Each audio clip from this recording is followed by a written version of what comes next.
It's time for City Beat, your source for all the latest news on the city of Thompson. Only on 102.9 CHTM, your radio station. Good morning and welcome to this February 1st edition of City Beat here on 102.9 CHTM. My name is Stuart Walter and my guest this morning is Mayor Dennis Fenske. Good morning. Let's get it out of the way right now, and then we never have to talk about it again, the grant in lieu. Could you explain the agreement that INCO, now Valet, has with the province with regards to the grant in lieu?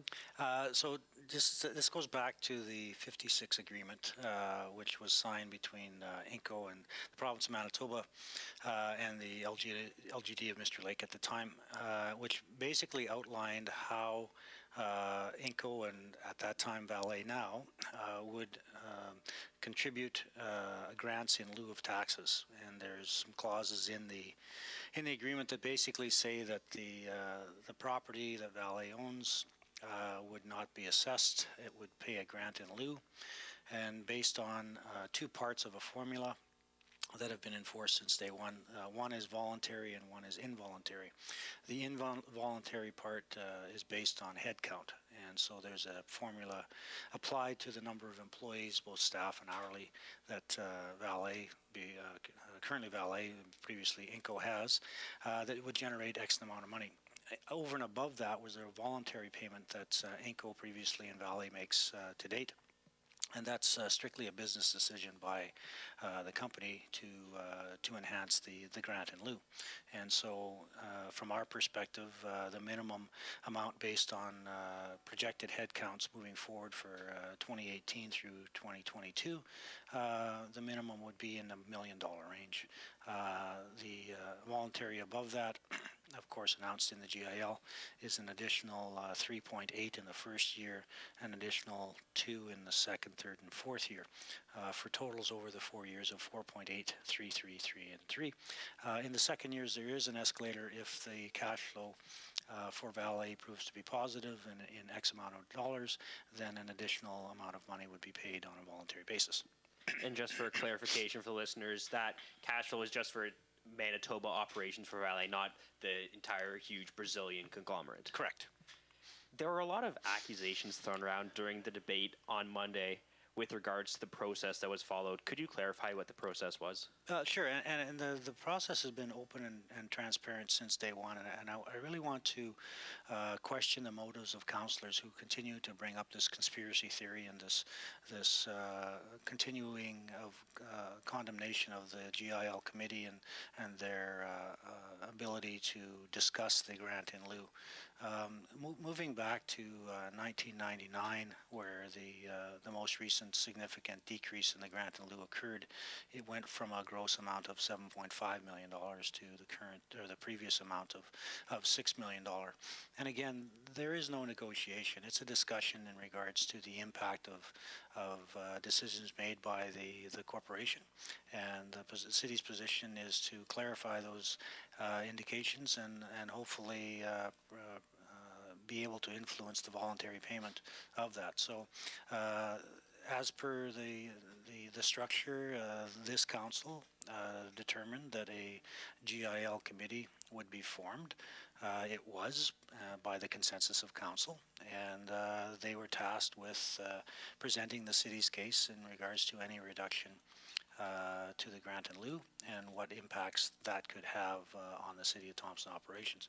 That was done. At the end of the day, Valet Corporate has decided they will pay the voluntary or the involuntary, the mandated amount per head count as per the Part A of the agreement, and as per Part B, the voluntary portion, they've come to a number of an additional, as I mentioned, roughly $3.8 million in the first year and an additional $2 million in the second, third, and fourth year. And so at the end of the day, the grant in lieu is a letter of understanding signed by Valet, the City of Thompson, the LGD of Mr. Lake, and the School District of Mr. Lake as well. And so the province of Manitoba actually is the owner and the signatory to the grant in lieu. They are not a signatory to the 56 agreement. They are not a signatory to the grant in lieu. So their position has been many times, although we've asked for assistance, not to be involved in the grant in lieu discussions. And so basically it comes down to that discussion, and at the end of the day, what was presented to us has been presented to council, has been passed by resolution. It's now moved on to the board of directors of Valet International that will hopefully pass that agreement, and we can move forward. What are your final thoughts on the many debates that happened in council and the GIL as a whole? Well, I think my biggest disappointment is that after we're in our fourth year of our mandate, and we're quite aware of the grant in lieu. All councillors are quite aware of the grant in lieu and the 56 agreement, and I'm really disappointed in the continuation that there would have been a better deal out there. And as late as the last meeting, we had councillors willing to gamble with the future of our community by not agreeing to the grant in lieu and pushing Valet to pay the minimum. And so I'll let the voters rest with that decision of those councillors. But I support those that worked on the discussions, and I support the decision made in the best interest of Thompson, that we move forward with the grant in lieu as it is, and try to mitigate the impacts as we move forward. One of the other big resolutions and discussions over the past, I believe the past month, had to do with the Thompson Trail Breakers. There's an issue with some land. Could you discuss what the issue was that started that discussion? Yeah, basically, we have a volunteer group, the Thompson Trail Breakers, who initiated a lease with the City of Thompson, and part of that lease was to construct a building for the storage of their snow groomer, which they groom a number of trails around the city and the outlying area.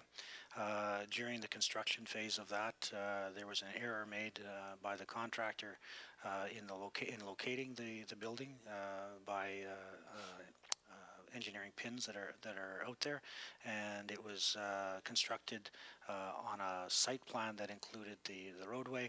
The trail breakers recognized that mistake. They came to the City of Thompson to see if we could work it out for the best of both parties.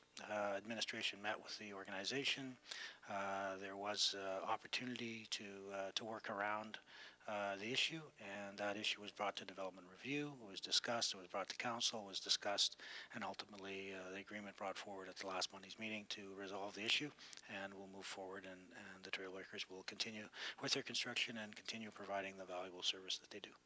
What was the solution that both the Trailbreakers and now the city have signed off on? Basically, it was the plan of the legal road where the building was built on was redesigned, will be redesigned, and that future, if and when it is developed, the costs of those development costs will be borne by the Trailbreakers. We've reached an agreement in a payment plan for that, similar to what we have with the Nickel Days Corp, and so the city is protected from that perspective.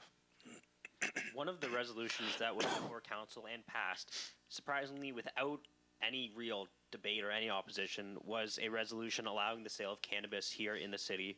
Are there any other resolutions that council will have to look at between now and the summer with regards to enforcement or regulation or anything like that with regards to cannabis? Yeah, absolutely. We just came from a development review committee where that was on the agenda.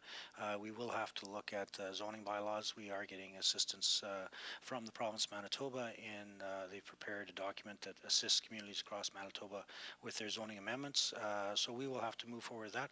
We are awaiting to hear from the province. There was an RFP put out for those interested in being storefronts for the sale of cannabis. We've yet to hear if there was been application by any business for the sale of cannabis in Thompson, so we're waiting to hear that decision. But in the meantime, trying to get ahead of that process, we're trying to deal with our zoning bylaws so that we are in a positive position when and if there is an application.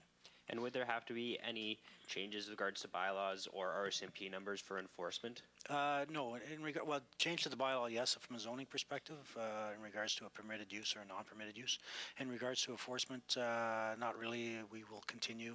The RCMP are doing a great job in regards to enforcement. They are enforcing the laws of the land at this date, and they will change July 1st of this year as well, and we'll make amendments to that in regards to our process.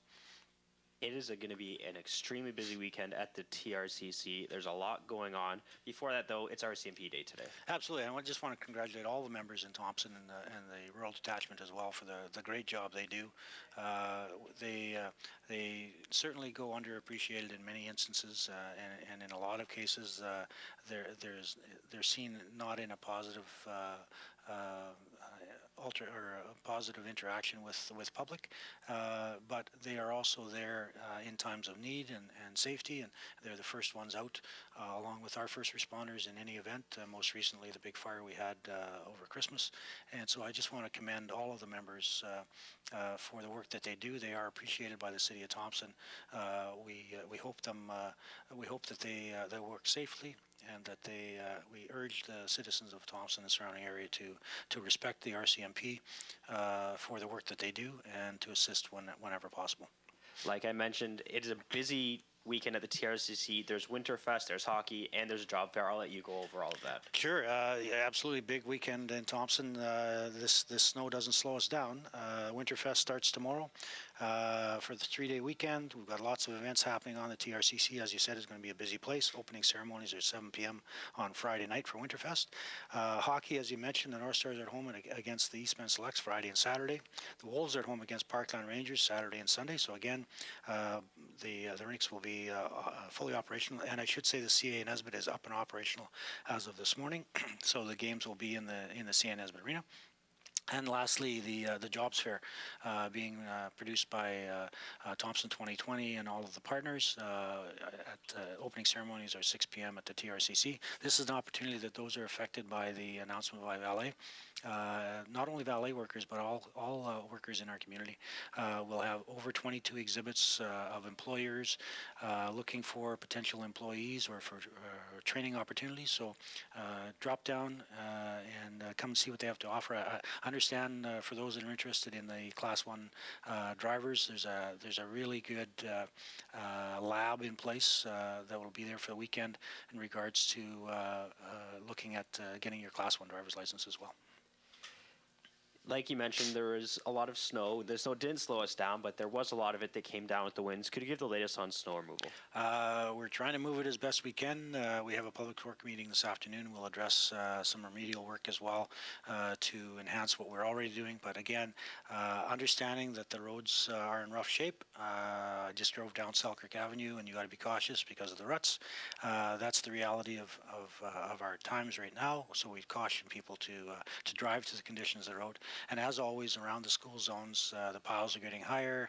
Kids are getting attracted to them for sliding. Make sure that you are aware and slow down in those areas, because kids aren't paying attention to you. They're looking for having fun on the big mounds of snow. So make sure you're cautious in that area. And there's also a lot of big equipment, trucks and graders and front-end loaders moving around not only the City of Thompson, but contractors as well. And so be aware of those large pieces of equipment. Give them plenty of room. Make sure you're making eye contact with the operators. You may see them, they may not see you. So drive to the conditions of the road and be safe. And then finally, this Sunday marks 1 month until the winter games start. Yeah, it's coming fast and furious. So we have the storefront at the City Centre Mall, and there'll also be a presence this weekend at the TRCC as well throughout the weekend. You've got hashtag Play North on social media. So anything that you do that relates to the games, hashtag it with Play North, and it'll get picked up. We also have Fan Gear Fridays tomorrow, so we're encouraging anybody that's bought merchandise from the games that they wear it on Friday to promote the games. And last but not least, volunteers. We're getting close, and this is a last-minute community. If you haven't signed up, please sign up for the volunteer positions and make the games as best they can be, as we host over 1,400 athletes and coaches and referees and parents in our community for 6 or 7 days, March 4th to the 10th. And so we encourage everybody to come out and support. Thank you so much for joining me this morning, Mayor Fenske. Thank you. If you have any questions you'd like answered next week, email them in advance to CHTMnews@arcticradio.ca. For City Beat here on 102.9 CHTM, I'm Stuart Walter.